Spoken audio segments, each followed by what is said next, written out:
Deus ainda quer completar a sua bênção no nosso coração, do entendimento daquilo que é da parte dele para conosco.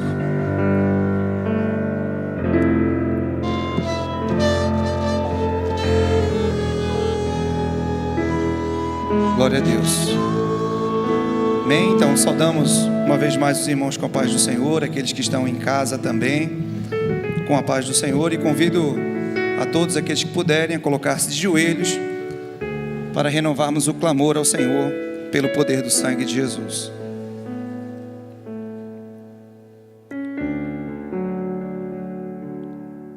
Senhor, nessa hora, uma vez mais, clamamos ao Senhor pelo poder do sangue de Jesus. Ó Deus, restaura a comunhão com o Senhor nessa hora. Que uma vez mais o Senhor possa nos introduzir no Santíssimo Lugar. E ali naquele lugar possamos desfrutar da comunhão, do ouvir da voz do Senhor. O amor da tua igreja, do teu povo nessa hora, em nome de Jesus. Amém. Podeis assentar.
Bendito é o nome do Senhor.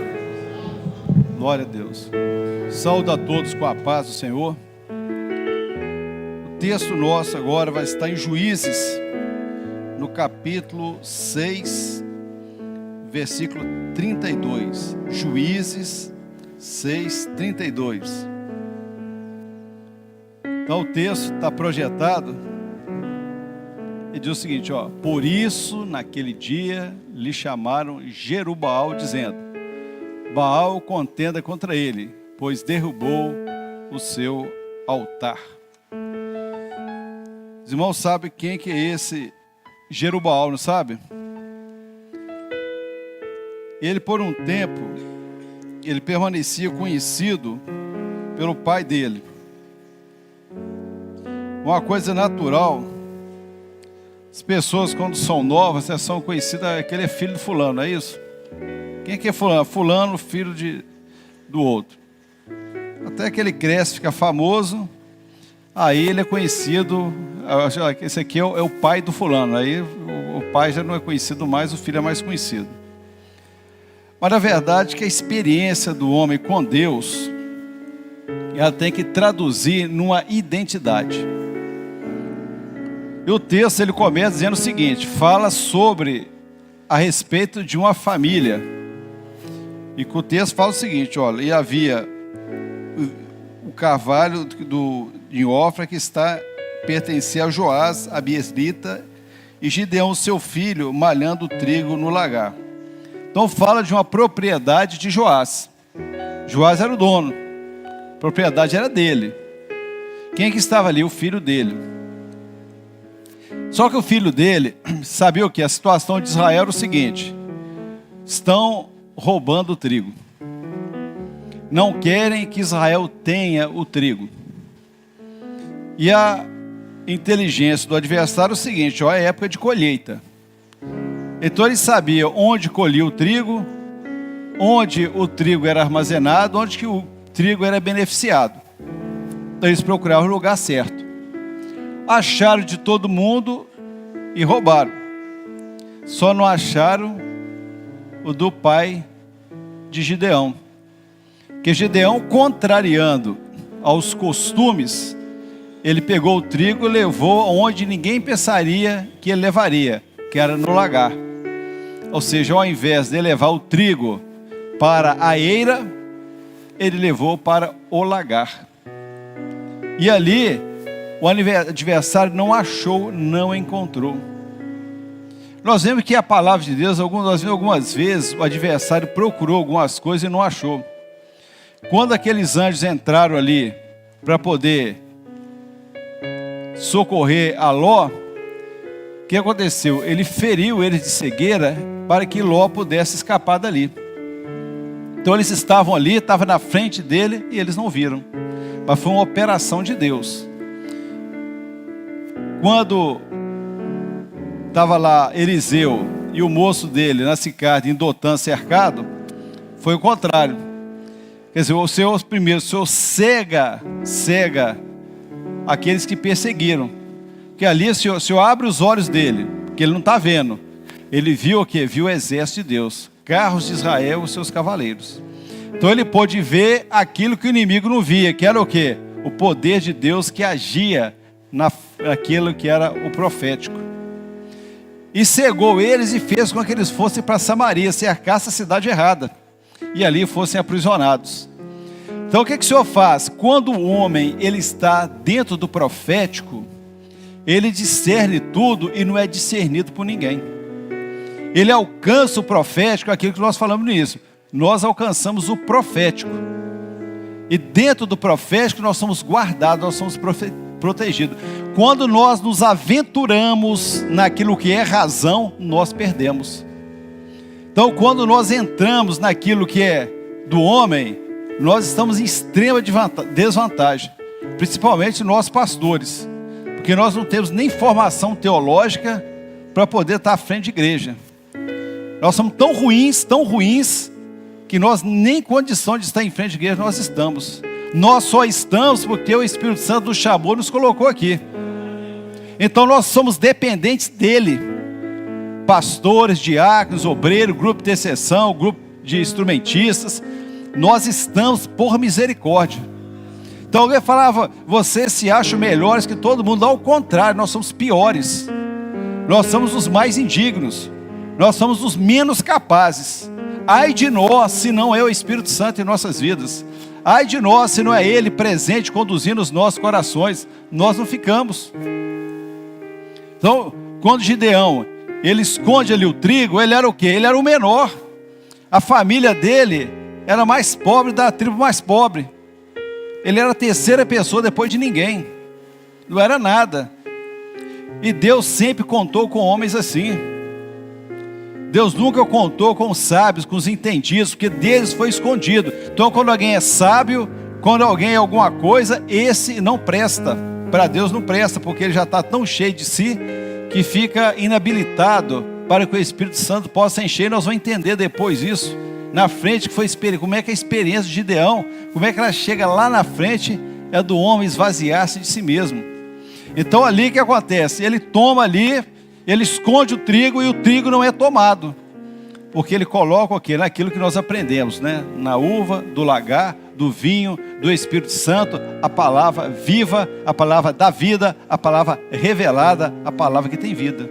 E pronto, o adversário não tem ação onde há vida. Ele veio para matar, roubar e destruir. Mas onde há vida, ele não controla, ele não domina, porque Jesus é o autor da vida, ele deu tudo. Então, ali está o segredo.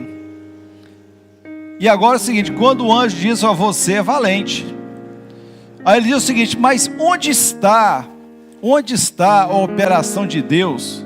Aquilo que os nossos pais contaram, aquilo que Deus fez quando tirou o povo do Egito, toda a história que nós ouvimos, olha só, nós estamos submissos aos nossos inimigos, eles dominam sobre nós. Onde é que está o Deus de Israel? Onde que está? Gideão fez uma súplica, como que se Deus fosse agir em outros. Mas Deus ensinou a Gideão que a pergunta dele, ele não tinha que pegar a resposta, mas ele tinha que entrar no trabalho, entrar no serviço, oferecer a si como instrumento na mão de Deus, para que aquelas maravilhas que operassem no Egito, operassem na vida dele também. E o segredo dessa obra é nós não esperarmos pelos outros, é nós nos apresentarmos voluntariamente para o serviço da obra do Senhor. Aí nós vamos experimentar os segredos. Aquilo que para muitos é história, para nós será vida. Aqui para outros é alguma coisa que se ouviram falar, é o que nós vamos viver. E nessa obra nós vivemos isso. Temos vivido experiências extraordinárias. Onde está o Deus dos nossos pais? Gideão, você vai abrir seu coração e você vai ter essa experiência. Você não vai dizer, olha, Deus fez isso na vida de um, Deus fez isso na vida de outro. Não, você vai ver que Deus fez isso na sua vida, a experiência sua pessoal. E ele diz, agora você vai fazer o seguinte, você agora vai ser conduzido. A partir de agora, Deus vai conduzir a sua vida. E através de você, Gideão, você vai ver que com o livramento Deus vai dar ao seu povo. É até um espanto, né, irmão? O Senhor pega o mais fraco, o menor, o menos capacitado e usa para realizar uma grande obra. Uma grande obra. E ele fez o seguinte, você vai derrubar o altar de Baal. Ele juntou uma turma com ele, viu o altar, ficava no lugar de destaque. Ele pensou assim, se eu fizer de dia, ninguém vai deixar eu fazer isso. Eu à noite eu vou destruir o altar. Ele foi, destruiu o altar, arruinou o altar de Baal, arrancou tudo ali, e no lugar dele ele fez um outro altar. O altar ao Deus de Israel. Então foi como é que a obra de Deus, assim, ela vai de uma forma rápida. Que é o seguinte, alguém passou de tarde, está lá o altar a Baal. Quando o dia amanheceu, não estava um altar a Baal, estava o quê? Um altar ao Deus de Israel. Que mudança, hein? Uma mudança foi assim, rápida. Porque quando o Espírito Santo age na vida do homem, ele não tem como resistir a essa ação. Ele se entrega totalmente. Quando ele se entrega, a vida dele é inteiramente transformada. Inteiramente transformada. É um milagre, é nova criatura, é novo nascendo. Morreu, acabou. Era um descampado, mas não tinha um altar aqui, mas não tem mais. A vida dele é essa, não tem mais acusação contra ele. Ninguém mais, porque é Cristo quem justifica. Deus justificou, o homem tem nova criatura, um novo nascimento, o homem é transformado, o homem é mudado. Que milagre, esse é um milagre que aconteceu na nossa vida. Essa transformação. Que olhou, mas era assim, mas não é mais. A paisagem mudou. Ele transformou. E quando chegaram o seguinte, fizeram o seguinte, ó, então nós temos, quando os outros viram, os outros compatriotas dele viram, disseram, nós temos que matá-lo, ele derrubou o altar de Baal. Aí o pai dele falou assim, bem, tudo bem, já que ele derrubou de Baal, manda ele se entender com Baal. Baal não é Deus? Então a Baal toma conta dele, não precisamos fazer isso não.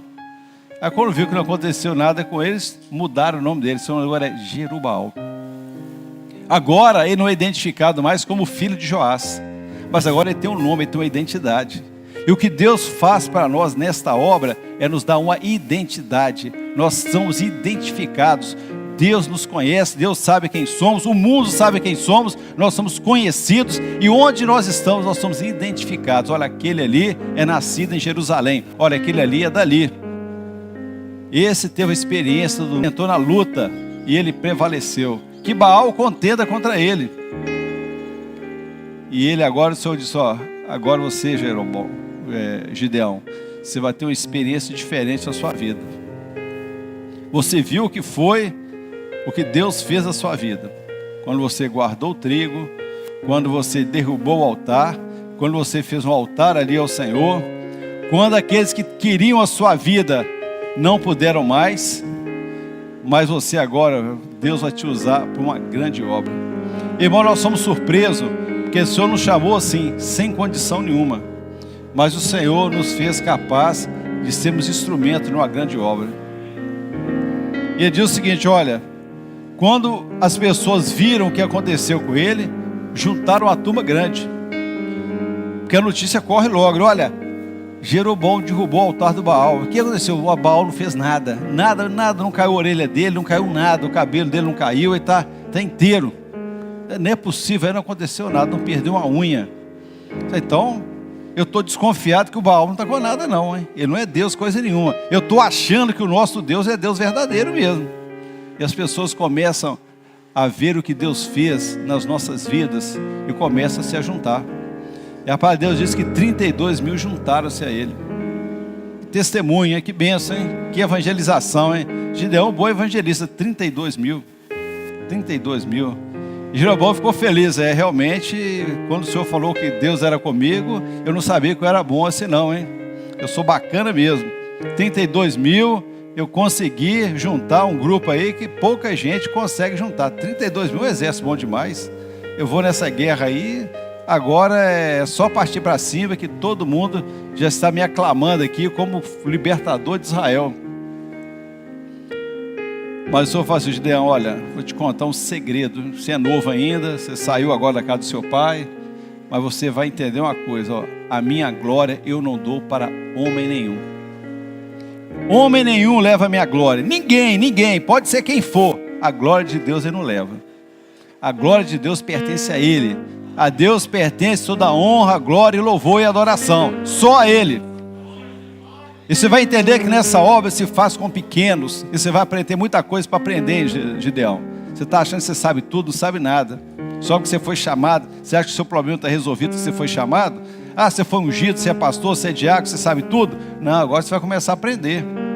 Muito que aprender. Primeiro, 32 mil é muita gente. Eu garanto que você, essa turma que está toda entusiasmada ali, se chamar para a guerra mesmo, vão enjeitar. O sujeito fala, é comigo mesmo.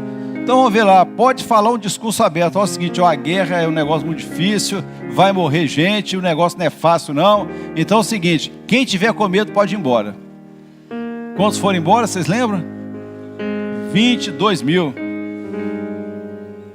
Aí Jesus, agora o negócio ficou complicado, né? Como que Deus vai realizar a sua obra sem esses que saíram? Logo uma quantidade dessa aí, a obra acabou, não vai ter mais jeito não, acabou. Senhor Gideão, vamos fazer o seguinte, vamos fazer um teste aí, porque desses 10 mil que sobraram, nós vamos selecionar aqueles que estão em condição da batalha, condição de guerra. Nós vamos fazer aqui um outro teste, mandou beber água, e mandou separar 9.700 de um lado e 300 do outro. E Gideão ficou aliviado, ufa, pelo menos não foi muita gente, só 300 que vão ficar fora dessa aí, porque o primeiro foi 22 mil, então nessa aqui dos 10 mil, só 300 que estão dessa forma. Aí Senhor, nós vamos dispensar os 300, não, você vai dispensar os 9.700. Como é que é exatamente? De 32 mil, 31.700 foram rejeitados. Mas Senhor, como é que vai ser isso? Como é que vai ser a guerra? O senhor vai me dar uma bomba atômica? Não, vou te mostrar como é que você vai fazer essa guerra. Irmãos, Deus, Ele escolheu as coisas fracas para confundir as fortes. E as coisas do Senhor, elas só se entendem pelo Espírito. Nada do Senhor se entende pela razão. Nada se entende pela inteligência, pela capacidade do homem. Mas aquele que se julga capaz, esse é rejeitado. O Senhor quer aquele que é humilde. Porque aí vem o outro ensino na guerra dele. Senhor, qual que vai ser a minha arma? Senhor Gideão, você vai separar em 3 esquadrões. Esses 3 esquadrões, você vai dar uma arma para eles. Qual arma que é, Senhor? Você vai dar, a primeira coisa, você vai dar buzina, cântaro vazio, tocha acesa. Como é que é, Senhor? É isso mesmo. E como é que vai ser isso, Senhor? Vai ser o seguinte, você vai ter a buzina, porque essa buzina, ela vai te lembrar o seguinte, uma coisa, o cordeiro, ele vai estar nessa guerra, nessa batalha. Há um cordeiro nessa batalha. O cordeiro morreu. Mas nessa buzina, todos vão entender que ele está vivo. Porque o Espírito Santo, ele foi derramado. E essa obra é conduzida pelo Espírito. Pelo Espírito Santo.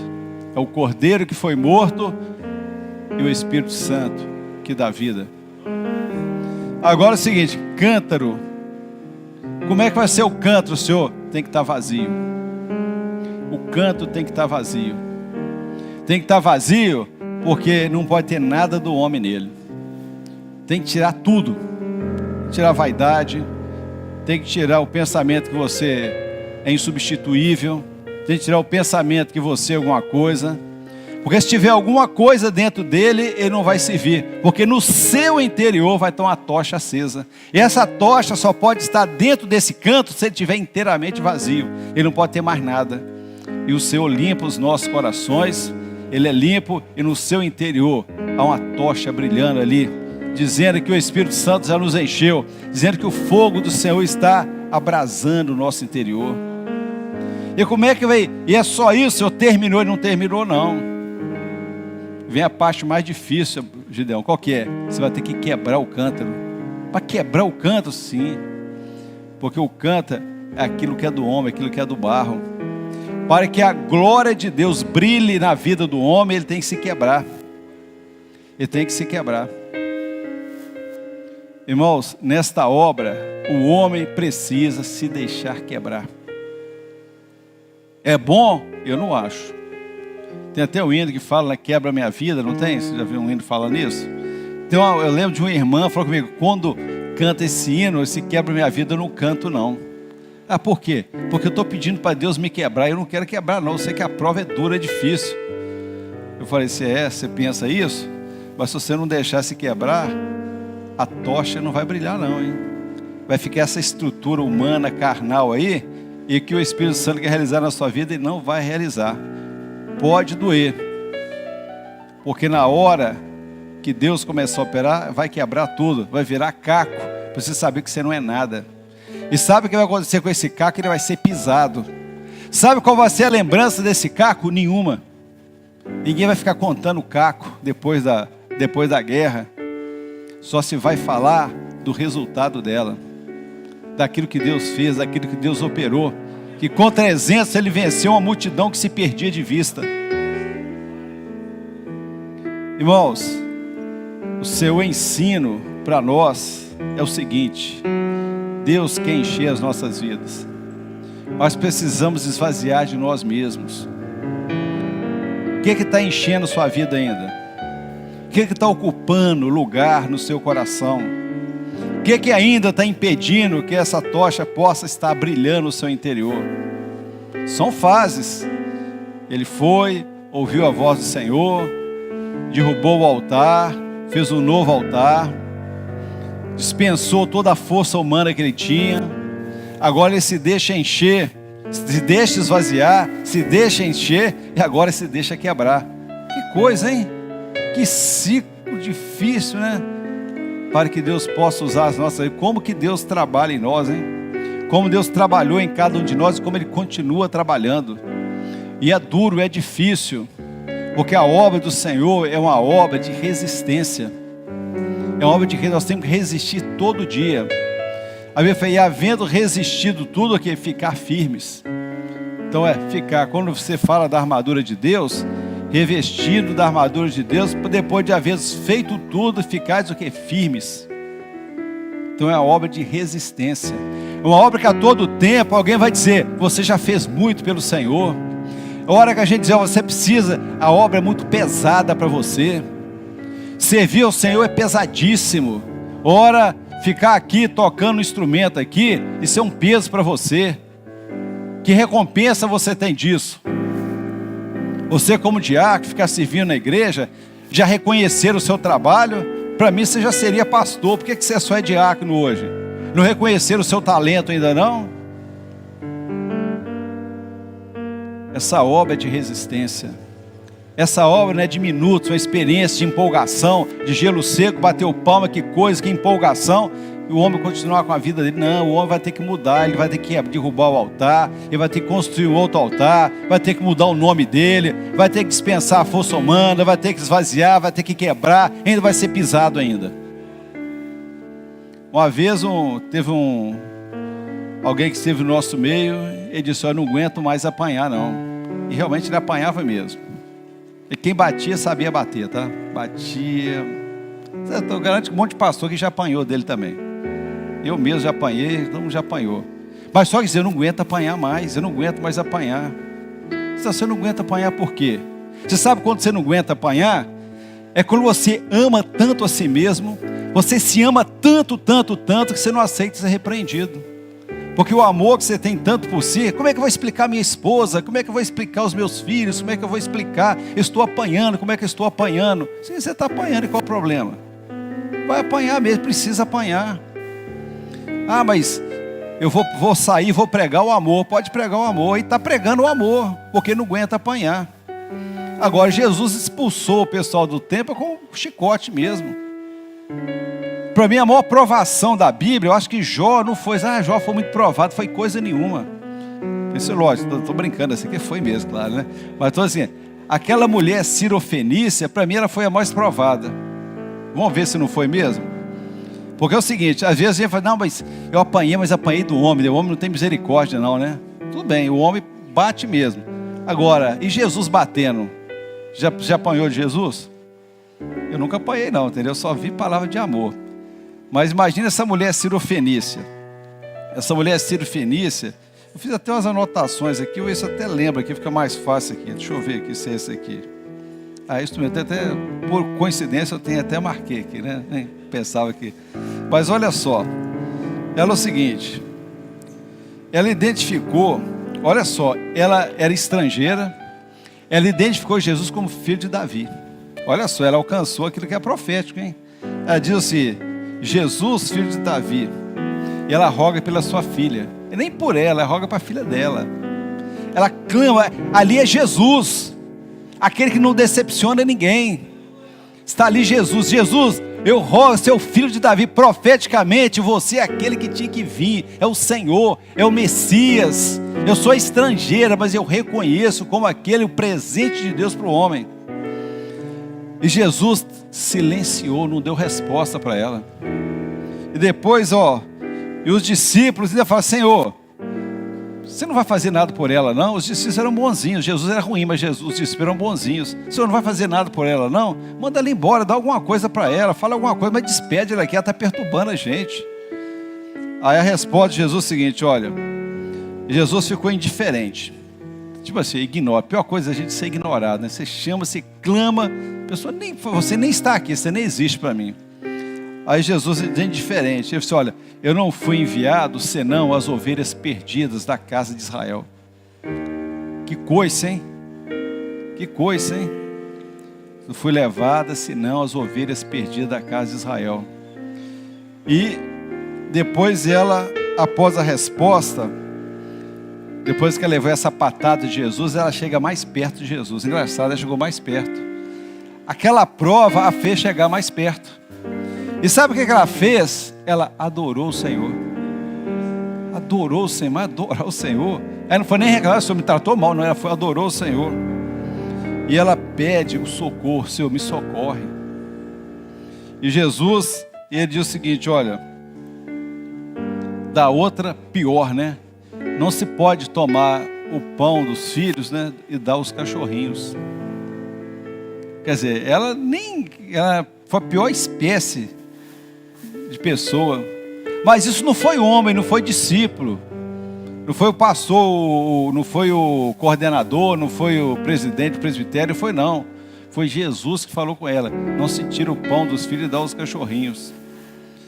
E ela diz o seguinte, olha, mas os filhos, Senhor, comem das migalhas. O Senhor me dá das migalhas aqui, migalha para mim serve. Eu não quero muita coisa não, mas eu quero o Senhor. Eu quero essa obra, eu quero viver essa experiência. Saga falou assim, ó mulher, grande é a tua fé. Vai ser feito como tu pedisse. Ela alcançou o que ela precisava. Porque ela se humilhou. A ação dela foi de humilhação, ela se humilhou. Ela humilhou mesmo. Ela não teve pudor de se humilhar, não, ela se humilhou mesmo. Qualquer pessoa com um pouco de dignidade tinha ido embora para casa. Mas o amor que ela tinha foi muito maior, porque ela adorou o Senhor. Então quando alguém diz, eu não aguento mais apanhar, lembra dessa mulher Sirofenícia. Se você estiver apanhando injustamente, você tem que saber o seguinte, você é ovelha, e ovelha tem dono, e o dono dela não é o pastor, não, o dono dela é Jesus. Se alguém bater em você injustamente, ele vai acertar com o dono das ovelhas. Não tente acertar o pastor, não, porque você vai estar fora, mas coloque a sua vida diante do altar do Senhor. Deus vai ser sensível à sua necessidade. Se você amar mais a Jesus do que a você mesmo, aquele que não negar a si mesmo não é digno de mim. Às vezes nós pensamos que negar a Jesus, negar a si mesmo, não é só não aceitei, não. Você vai ter que negar a si mesmo. Você tem que provar para Jesus que você ama mais a Ele do que a você. Quando você fala que você não aguenta mais apanhar, que você vai embora porque é muito rígido, pastor, você está dizendo, ó, eu me amo tanto que eu vou embora e eu não posso trocar o amor que eu tenho por mim pelo amor que eu teria ali para o Senhor Jesus. Irmãos, aquela mulher, ela alcançou a misericórdia. Nunca esqueça uma coisa, hein? O dono das ovelhas é Jesus. Se você está apanhando de pastor sem dever, você vai contar para ele. Conta para ele. E vai interceder para o pastor. Porque a hora que Jesus ficar sabendo que o pastor está maltratando a ovelha dele, ele vai bater muito no pastor. Aí você vai ter que interceder para o pastor. O Senhor tem misericórdia do pastor, não bate tanto assim não. Aí é você que vai interceder. Porque às vezes o pastor fala que não está aguentando apanhar, porque está batendo tanto nas ovelhas, que ele não aceita sobre ele. Por isso que o pastor e as igrejas têm que orar pelos pastores. Porque os pastores, eles estão aqui zelando por um rebanho que não pertence a eles, pertence ao Senhor Jesus. E ele é extremamente ciumento das suas ovelhas. Não tratem mal as suas ovelhas. Ele gosta muito delas. Sejam amorosos com as ovelhas. Por mais complicada que ela seja, por mais difícil que ela seja, ame as ovelhas do Senhor, cuidem bem delas. Você fazendo isso, Deus também vai lembrar que você é ovelha e Ele vai cuidar de você. É o que nós queremos, ser cuidado pelo Senhor. Tem pastores novos que foram levantados, ordenados, ungidos. Tem obreiros diáconos aí em condição de serem levantados. Lembrem disso. Lembre do rebanho do Senhor, da responsabilidade que é cada ovelha. Que cada atitude nossa em desacordo com a obra, pode atingir uma ovelha. E uma ovelha pode se perder por um erro nosso. E Deus vai cobrar de nós a ovelha. E nós vamos ter que dar conta dela. Deus te deu um talento, não enterra não. Você vai ter que granjear outro com ele. Ah, vou enterrar, não enterra não. Não faz uma coisa dessa, não faz uma loucura dessa não. Você não pode enterrar aquilo que não é seu. Você não pode enterrar aquilo que não te pertence. Tudo que Deus te deu pertence a Ele e continua pertencendo a Ele. Se Ele te deu o ministério, Ele não deu para você não. O ministério ainda é de Jesus, que você é dele ainda. Se Deus te deu um diaconato, esse diaconato não é seu não, é de quem te deu. Se você está trocando instrumento aí no grupo louvor, não é porque você é dono desse lugar, não. O dono desse lugar é quem te colocou aí. E Ele quer que a hora que você tocar o instrumento, você faça em adoração e temor ao Senhor, sabendo que Ele te ama também e tem muito mais para a sua vida. E que cada ato nosso de obediência é um ato de adoração ao Senhor. Gideão foi pisado. Os cacos ficaram ali. Ficou no campo de batalha. A batalha acabou, os cacos não foram recolhidos. Ninguém saiu para recolher caco de cântaro. Ninguém saiu. Mas a buzina, ela continua a ser tocada. A chama, ela não se apagou. Mas o barro ficou quebrado no campo de batalha. As provas fazem isso conosco. Nos deixam a nossa parte quebrada no campo de guerra. Porque a igreja, ela foi vitoriosa. A igreja, ela continua caminhando. A bênção do Senhor continua em nós. A ação do Espírito Santo, ela vai prosseguindo em nossas vidas. Novo homem nós nos tornamos. Nova criatura somos nós. O novo altar foi edificado. E o Espírito Santo está agindo em nossos corações. Amém.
Graças a Deus.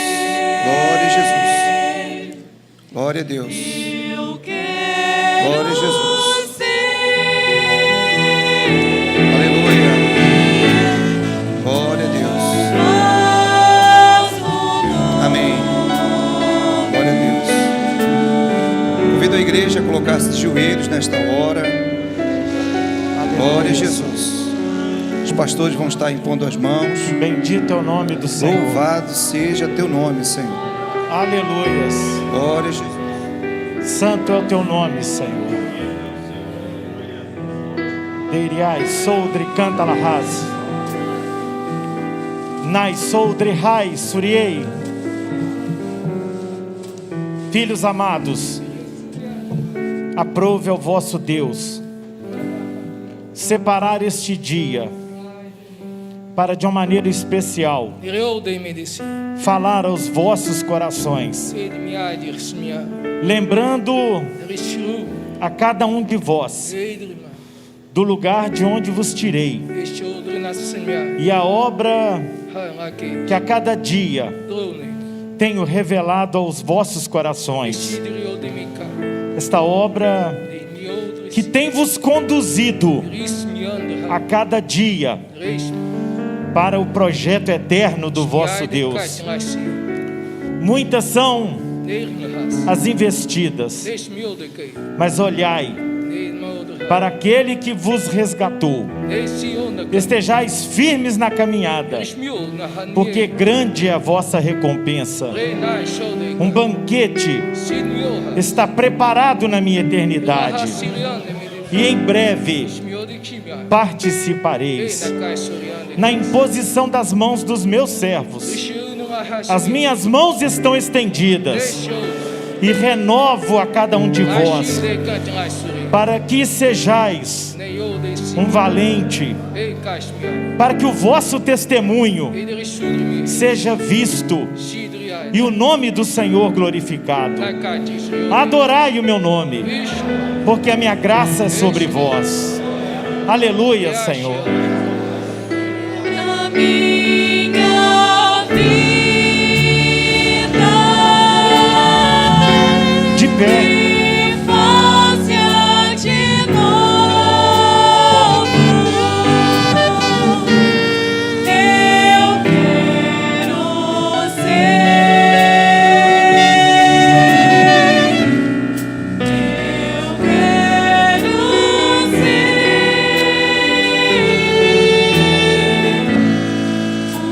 um vaso novo.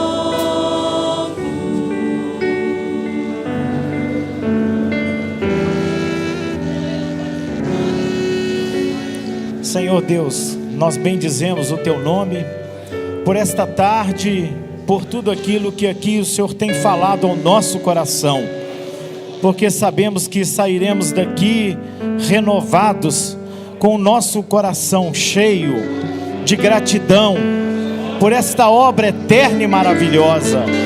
Bendito seja o nome do Senhor. Recebe no Teu altar o nosso louvor, a nossa adoração, em nome de Jesus. E em Teu nome dizemos que a graça do nosso Senhor e Salvador Jesus Cristo, o amor de Deus, nosso eterno Pai, o poder, as santas e eternas revelações do Espírito Santo, repouse com todos vós, amados, e todo o povo de Deus, hoje e até a volta gloriosa do Senhor Jesus. Amém, amém. Os irmãos podem sentar. Amém, né? Glória a Jesus. Louvado seja o nome do Senhor. Só lembrando aos irmãos, né, que na saída ali está um pouco, tem um lodinho ali. Na hora de sair com o carro, tomem cuidado para não atolar o carro ali. Amém. Exatamente. Também queremos nos despedir os irmãos que estão conosco em casa, com a paz do Senhor Jesus. E os irmãos que estão presentes também nos auxiliem com relação às cadeiras lá atrás. O pastor Edson estava auxiliando lá. Quem puder levar sua cadeira, colocar lá atrás, seria de boa valia. Amém? A todos, a paz do Senhor Jesus.